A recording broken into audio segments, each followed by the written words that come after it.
So, first and foremost, in this situation, we want to ensure everybody's safety. That is the most important priority, and that means Knox's safety, the staff's safety, the other patient's safety, as well as visitors' safety. So, any single person who is in this facility at this time, we want to ensure that everybody is staying as safe as possible. We also want to attempt to mitigate the situation to not cause any additional harm or exacerbate the situation. So, mitigation and safety are priority. With that, knowing that Knox has a history of aggressive behavior, considering they have shown this in the past, I would first alert security to the situation. So, knowing that Knox is in the hospital, knowing that Knox has a history of aggressive behavior and has injured staff, we want to make sure that security is there at the get-go. I don't think I would call law enforcement right away, just because I think that might exacerbate the situation. And again, we want to mitigate, not exacerbate. So we want to make sure that everybody is safe and that there's somebody there who can help in that kind of situation before law enforcement needs to be called. But I don't think I would jump straight to calling law enforcement right off the bat. Especially because, again, these are people who have dealt with this person before. So they may know some tips and tricks that law enforcement might not. So it may help to only have as few people as possible so as not to, again, exacerbate the situation. So being that this is the emergency department, we can attempt to isolate Knox from other areas of the hospital. So no one would be allowed to enter the ED unless it's an emergency or they are authorized to do so.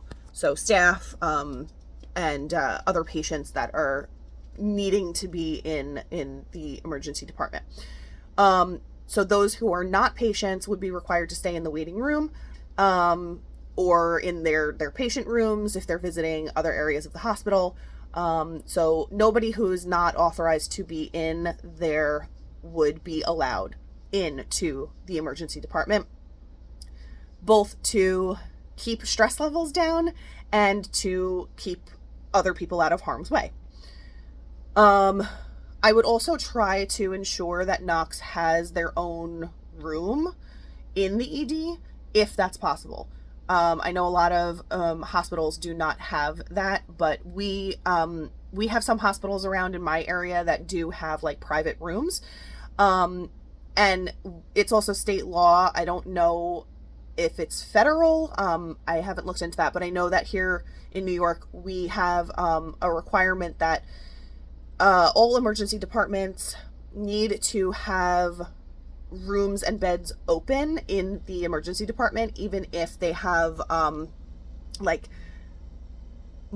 more people coming in than they have beds, which is why it kind of gets overflowed.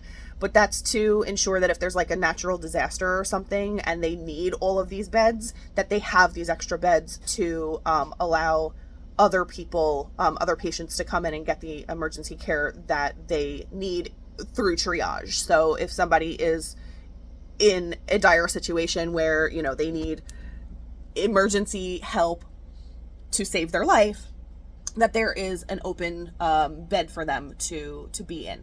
So if there are open beds, I would try to have Knox be placed in one of the isolated rooms or single occupancy rooms, something like that, so that, again, they're not necessarily a threat to other people. Then it's really just them, security, the hospital staff themselves, you know, nurses, doctors, whoever needs to be in there to be part of the patient care, medical care, and not worry about them being in a room with another person, another patient, or having to move family of that other patient out of that room and cause more terror.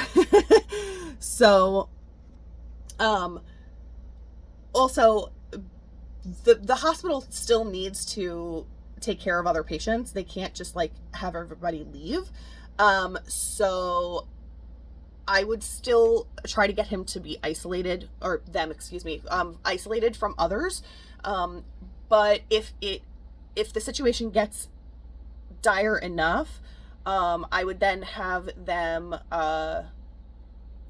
like tell emergency services that if there's anybody being routed to the hospital for emergency services, then they need to be rerouted to another hospital, and we can't bring in more emergency patients at that time until it is cleared.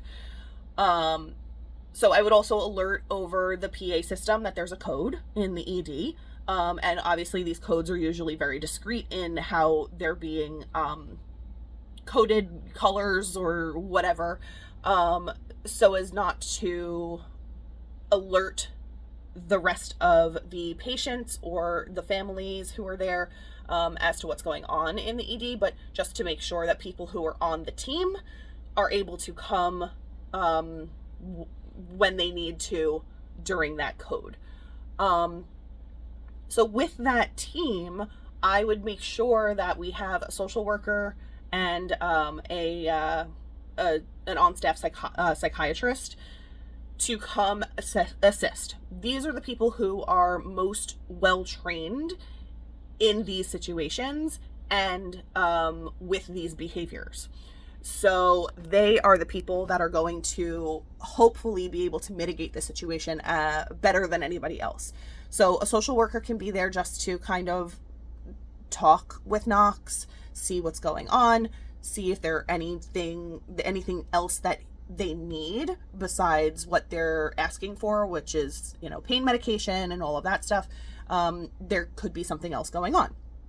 Also, the psychiatrist to be in that situation, because that's a person who can do a psych eval, which is also, I think, necessary in this situation, because if Knox is continuing to show these behaviors, there's obviously something else going on.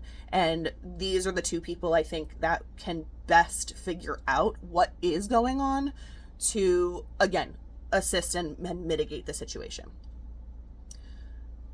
And finally, if the threat becomes insurmountable and possibly Knox is taking a weapon out of their bag, something like that, then it is time to call emergency services 911.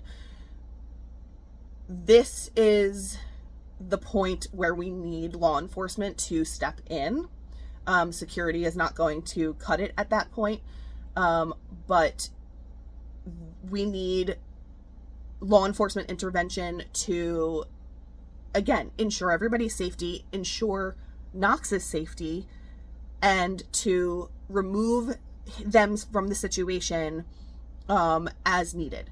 Considering they are only in asking for pain medication, it's probably not something that needs to happen right then. They could have a drug problem, something like that. That's most likely what it is. So it's not life or death if law enforcement has to take them off the premises. And that's completely okay. So that would be the time to call law enforcement, have them remove Knox from the facility, and then be able to carry on the daily activities of the hospital as normal. Open it back up, allow more people to come into the emergency department, allow family now to flow through, all of that stuff.